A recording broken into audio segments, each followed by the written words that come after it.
Considérant qu'il n'y a pas de Pontiac neuve, nous parlons de voitures d'occasion avec un kilométrage et des problèmes accumulés.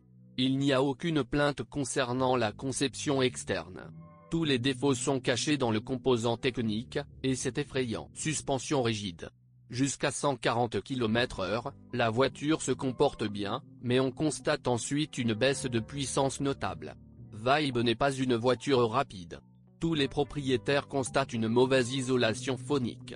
Dans l'habitacle, vous pouvez entendre le bruit créé par les flux d'air, le fonctionnement du moteur et le bruissement des pneus sur la route. Les piliers larges ont donné 5 points sur 5 possibles au crash test, donnant à la voiture un championnat en matière de sécurité, mais ils réduisent également l'angle de vision. Ce défaut peut être traité par une habitude banale. Les rétroviseurs extérieurs n'ont pas de fonction rabattable. Il ne sera pas possible de le revendre de manière rentable et rapide. Vibe n'est pas répandu en Russie. Le moteur de 1,8 litres a un faible couple. Partir de l'arrêt n'est pas facile.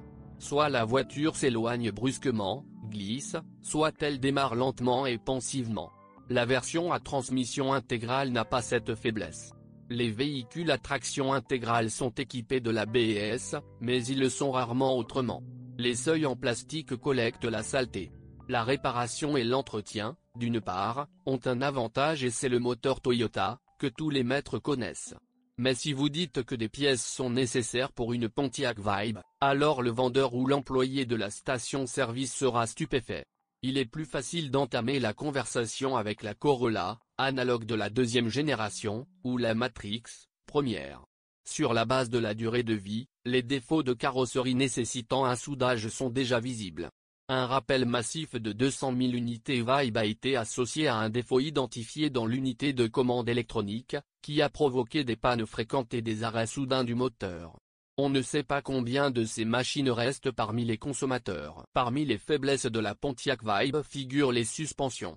Elles doivent souvent être remplacées, même si cela s'applique davantage aux consommables qui changent pour chaque voiture. Tous les propriétaires constatent que le moteur installé n'est pas assez puissant, qu'il n'y a pas d'isolation phonique et que la suspension est trop rigide.